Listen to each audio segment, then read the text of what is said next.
Morning of January 12, 2019, began with an alarming call to the 911 emergency service from the Redlich family residence.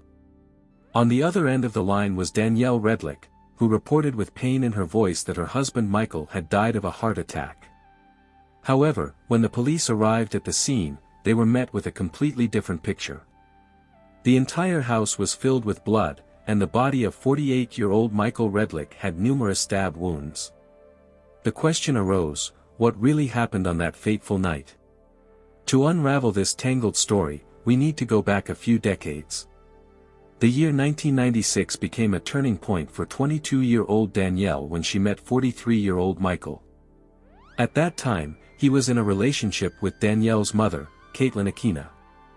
Michael and Caitlin lived together in Cleveland with Caitlin's younger children, while Danielle, her eldest daughter, lived separately, focusing on her education. She combined her studies at the university in 3 specialties: photography, journalism, and sociology. However, Caitlin's life took a dramatic turn even before her wedding to Michael. She was diagnosed with a terrible illness, breast cancer. Treatment required significant funds, and the necessary extended insurance policy was only available to Michael. So in 1997, they decided to get married.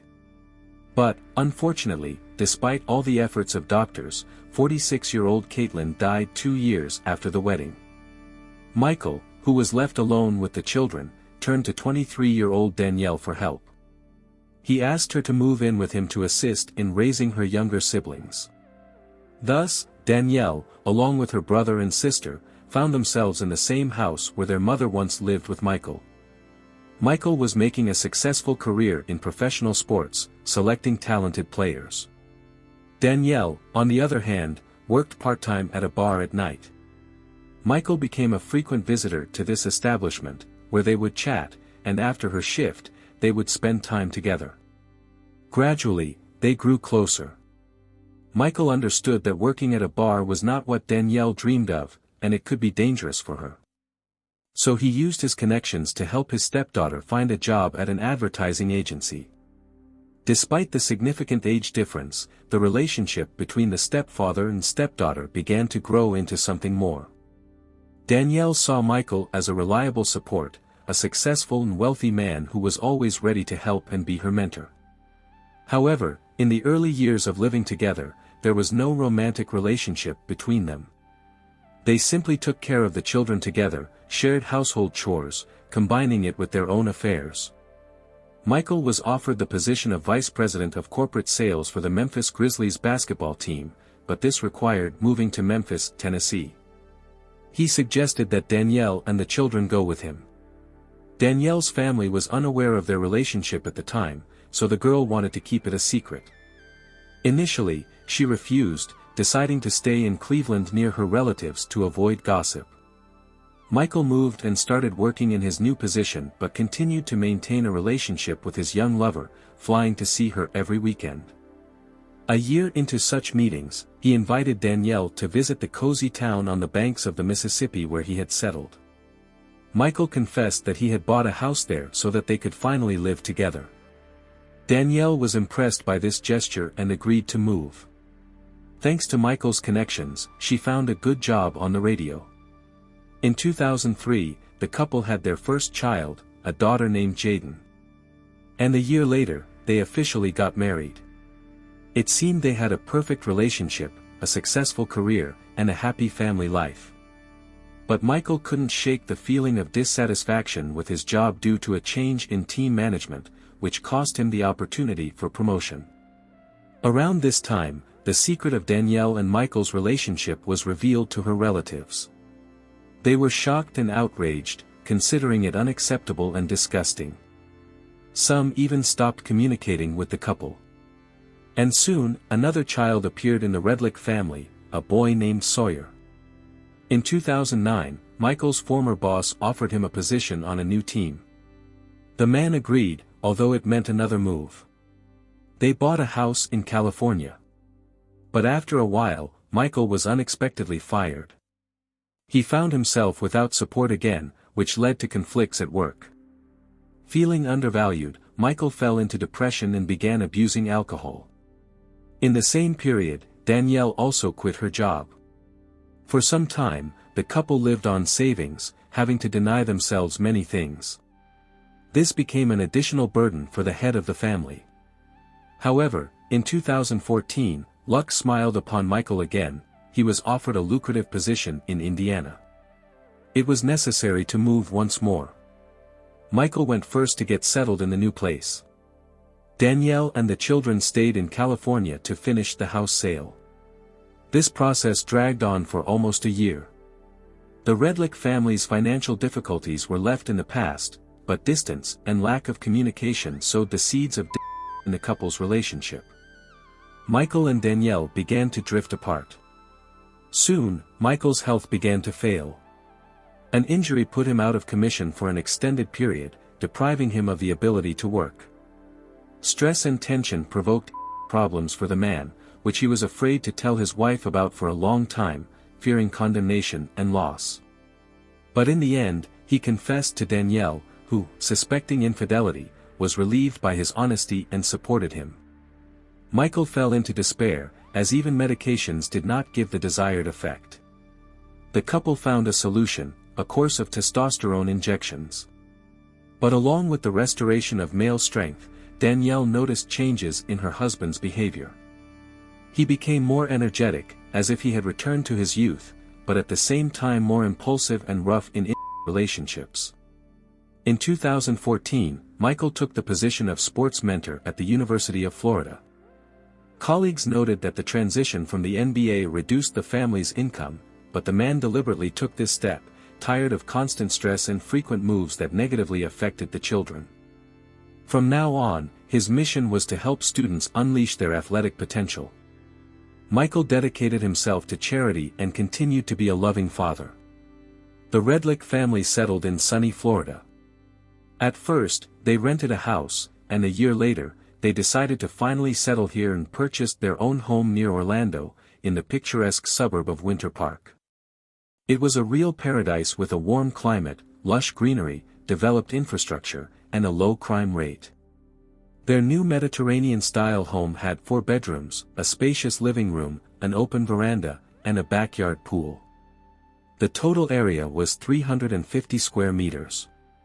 On the attic floor under the roof, Danielle set up her own cozy corner where she could be alone and even spend the night after quarrels with her husband.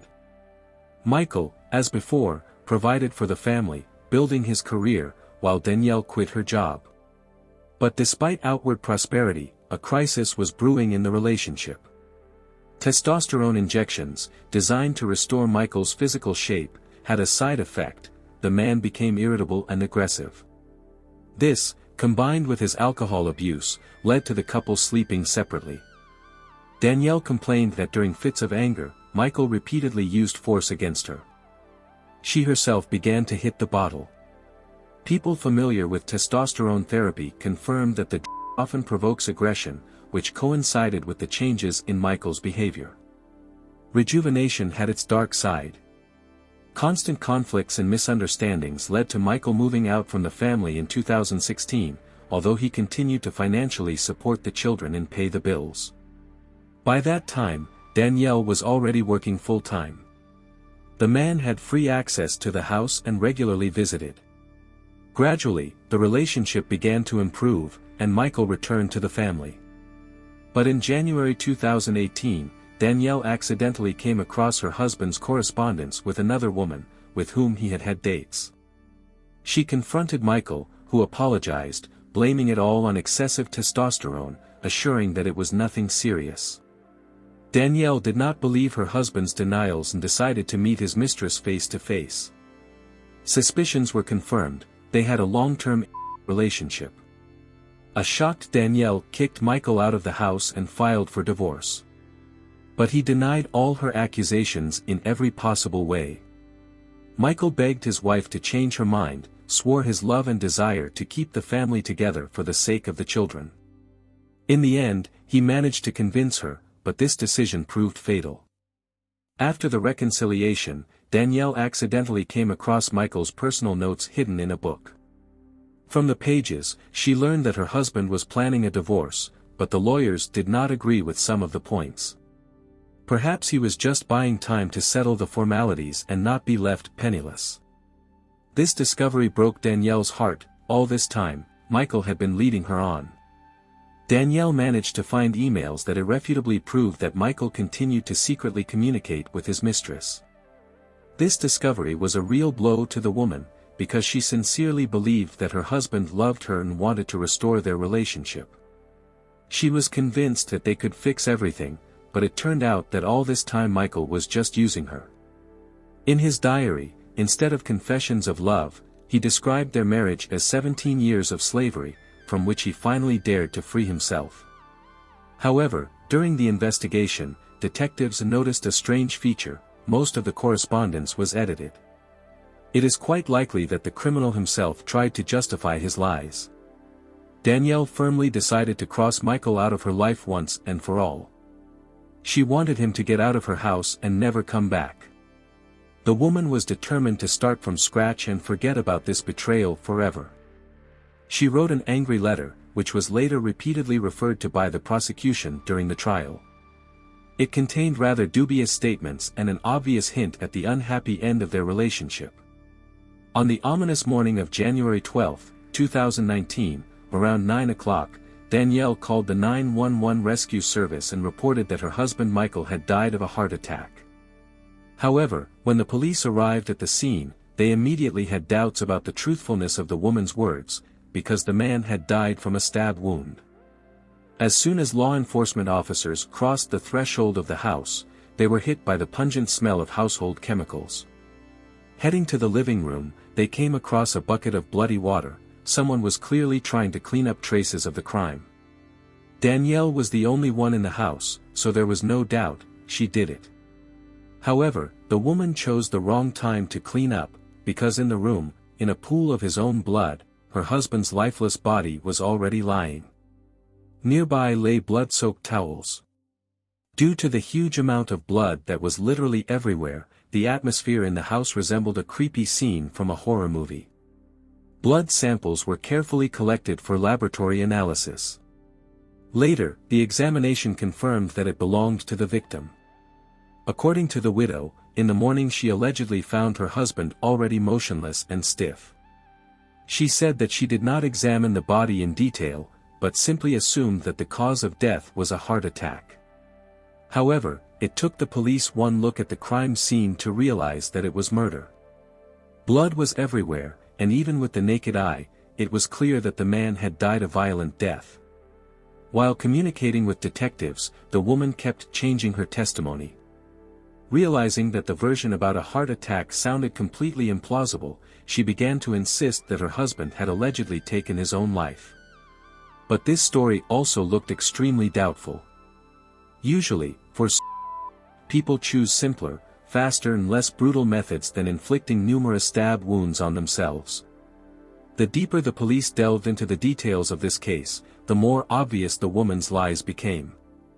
After carefully examining the crime scene, forensic experts concluded that it was Danielle who had stabbed her husband. But instead of immediately calling an ambulance, she inexplicably delayed for a whole 11 hours.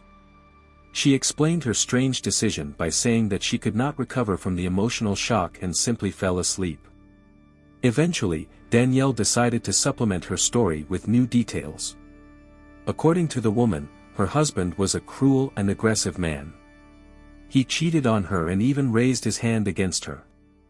Michael was a difficult person. At times he could be charming and loving, but at the same time quick-tempered and jealous. It seemed he was waging an exhausting struggle with his inner, including a passion for alcohol. And the more mature and independent Danielle became, the more intrusive and controlling Michael became. The woman said that the evening before, another quarrel broke out between them. The man attacked her and began to strangle her, but she managed to break free from his grip and grab a knife in the kitchen. Then Michael took the weapon from her and began to threaten her with violence. Danielle locked herself in the bathroom, and after a while she heard some strange noise. Going out to see what had happened, she saw her husband lying in a pool of blood. The woman slipped and fell right into this puddle, so her clothes were heavily stained with blood. She tried to give Michael first aid, but to no avail. However, instead of immediately calling the rescue service, Danielle decided to wait until morning for some reason, in case he got better. And just went to bed. When she woke up in the morning and went to check on her husband's condition, she found that he had not improved. Instead, obvious signs of appeared. In desperation, Danielle did not know what to do next. She panicked and decided to take her own life. The woman even found information on the internet on how to properly and tried to do it. But when the first shock passed, she pulled herself together, stopped the bleeding, and still called the rescue service. At the same time, her wounds turned out to be surprisingly superficial, which also led to certain reflections. Danielle explained to the investigation that she did not dare to immediately report what had happened, also because at that time she was on probation.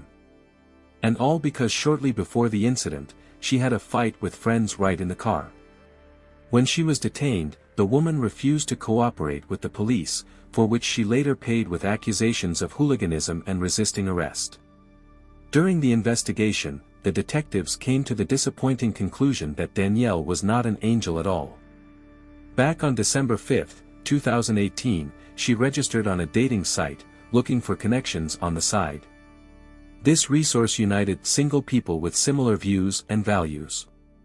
In her profile, the woman indicated the status of single. That's how she met other men, cheating on her lawful husband. Eventually, Michael found out about her treacherous adventures. Despite Danielle's desperate attempts to cover her tracks and carry out a thorough cleaning, a lot of evidence of the crime remained in the house. Forensic experts managed to find characteristic blood splatters in the corners of the room and on the walls. A large knife was found near the entrance to the kitchen. 3 more blood-stained knives lay in the sink. A long, washed-out bloody trail was also noticed, stretching from the bedroom to the living room. Obviously, the body was deliberately moved to stage a different course of events. The woman was taken to the hospital, where she was given first aid and thoroughly examined. Fortunately, apart from a few superficial cuts on her wrists, she had no serious injuries. It was for these injuries that Danielle used the knives that later ended up in the sink. However, it was obvious that she did not cut herself seriously, but only for the sake of appearances, to adapt the picture of the event to her version. A psychiatric examination found the suspect to be completely sane. During the autopsy, the forensic expert found that the man's death was caused by a single but fatal stab wound to the chest, which led to massive blood loss. In addition, a lacerated wound to the left eye was found on the body. The examination showed that Michael could not have inflicted such injuries on himself. So from the very beginning, all suspicions of the investigation were focused on his wife. Toxicological analysis revealed a high alcohol content in the deceased's body, while Danielle's blood had none at all. Given the degree of Michael was unlikely to be able to attack his wife. He could barely stand on his feet. Thanks to her own confession, the woman's involvement in her husband's death was beyond doubt. It only remained to determine which category of crime her actions should be attributed to, whether it was forced self-defense or intentional murder. By the start of the trial, the suspect had changed her testimony so many times, getting tangled up in lies, that her words were no longer perceived as credible. The trial began in 2021. Danielle was immediately offered a plea deal with the investigation to mitigate the sentence. If she pleaded guilty to involuntary manslaughter, she could count on 10 years in prison. But the defendant categorically refused such a prospect, insisting on the version of self-defense. At the same time, she was aware that if she was found guilty of premeditated murder in the first or second degree, she would face life imprisonment. The detectives investigating this tangled case had to study and analyze a huge array of information, which took a lot of time. They scrutinized the couple's correspondence on dating sites, as well as Michael's personal dialogues with his mistress. These messages gave the impression that Danielle loved her husband to the last, at least that's the feeling she expressed in her messages. At the same time, the woman felt betrayed and terribly disappointed. After the exposure of the marital infidelity, she repeatedly sent them angry messages. The interviewed neighbors confirmed that recently, conflicts constantly arose in the Redlich family, which often turned into outright fights. Interestingly, the couple was characterized in completely different ways. The neighbors described Michael as a kind and sensitive man, while most considered his wife a scandalous person and the instigator of quarrels. The investigators also spoke with the Redlich children. At the time of the tragedy, their daughter Jaden was 15 years old, and their son was 8. Both unanimously stated that Michael was a wonderful father. He put his heart and soul into them, dreaming that the children would make a successful sports career. The boy and girl attended elite schools and prestigious sports sections. Their father contributed to their advancement in every possible way, using all his connections. Michael devoted all his free time to his children, so an amazingly warm, trusting relationship was established between them. Despite all the misunderstandings with his wife, Michael made every effort to keep the family together. His children emphasized this after the tragic events. It is noteworthy that daughter Jaden, who was extremely close to her father, did not express such affection for her mother at all. In her opinion, Danielle was a toxic and overly impulsive person. The girl was convinced that it was her mother who invariably provoked all conflicts between the parents. Michael's friends and colleagues unanimously assured that he was a remarkably caring father and devoted family man, and the source of aggression in their home was always his wife. To an outside eye, the Redlich family looked quite prosperous, because all the troubles usually remained behind closed doors, without airing dirty laundry in public. But in reality, behind the facade of respectability, there were many unpleasant secrets. In particular, the couple's relatives gave very contradictory testimonies. The children claimed that the mother was the instigator of absolutely all family conflicts. But Danielle's relatives, who became involuntary witnesses to the quarrels, confirmed that the husband did put moral pressure on her, although he never allowed himself to use physical force in their presence. A month after the crime, Danielle Redlich was officially charged with second-degree murder. In addition, the investigation managed to establish that the suspect was actively trying to confuse the investigation by destroying and falsifying evidence. So the woman was also charged with these illegal actions. During the investigation, Danielle was in custody. The defense, in turn, insisted on the version of self-defense, but the prosecutors focused on the fact that 11 hours passed from the moment of the event to calling the ambulance. In fact, this deprived the victim of any chance of rescue. This opinion was confirmed by the forensic expert, who argued that with timely medical assistance, Michael could well have survived. The prosecution provided the court with numerous evidence of Danielle's marital infidelity. Videos were shown in which she behaves inappropriately and even attacks her husband. However, the woman's lawyers argued that all these incidents were dictated by the need for self-defense. The investigation established that just 2 days before the tragedy, there was a heated quarrel between the spouses. An intoxicated Michael broke into the bathroom where Danielle was hiding at the time. Their daughter rushed to intervene in the conflict and took the bottle of alcohol from her father. Danielle, taking advantage of the moment, fled the house. She returned only late in the evening, making sure that her husband was already asleep. The next day, their daughter Jaden went to spend the night at a friend's house. On the day of the tragedy, Michael took his son to a football match and invited his wife to join. Danielle agreed, hoping for reconciliation. However, as witnesses noted, the woman looked sad and a little tipsy. The couple hardly spoke to each other, and before parting ways, they managed to quarrel. On the way home, they took their son to a friend's house for a sleepover. Afterwards, Danielle stopped by McDonald's for food and returned home around 10:30 in the evening. By that time, Michael had already managed to have a few drinks. They were left alone in the house. The conflict erupted after the man saw a message on Danielle's phone from her lover, whom she was planning to meet. Michael attacked his wife, grabbed her by the hair, and began to strangle her. In desperation, the woman grabbed the first knife she could find and plunged it into her attacker's chest. Michael fell, bleeding, and lost consciousness. Danielle did not inflict any more wounds on him. She later claimed that she tried to call an ambulance by dialing 911, but in a panic, she made a mistake in the number, so she could not get through. The police managed to track this failed call and confirm her words. Being in a state of shock, Danielle collapsed exhausted next to her husband's body and lay like that until morning. This was how she explained her 11-hour delay in calling the rescuers. The prosecutors, on the other hand, insisted that all the defendant's actions were carefully planned and dictated by hatred for her husband. After all, the woman understood that divorce was inevitable, but she was probably guided by mercenary motives and did not want to share the property. Even Danielle's close relatives confirmed that she always had problems with controlling aggression and impulsiveness. However, the lawyers insisted on the opposite, accusing Michael of pathological jealousy and domestic violence. Although even the couple's children admitted that their mother was more often the instigator of family quarrels. During the court hearings, the jury was shown revealing photos of Michael's garage and car, abundantly strewn with food debris. In this way, Danielle repeatedly demonstrated her anger and contempt for her husband. The prosecutors emphasized that throughout the investigation, the woman changed her testimony many times.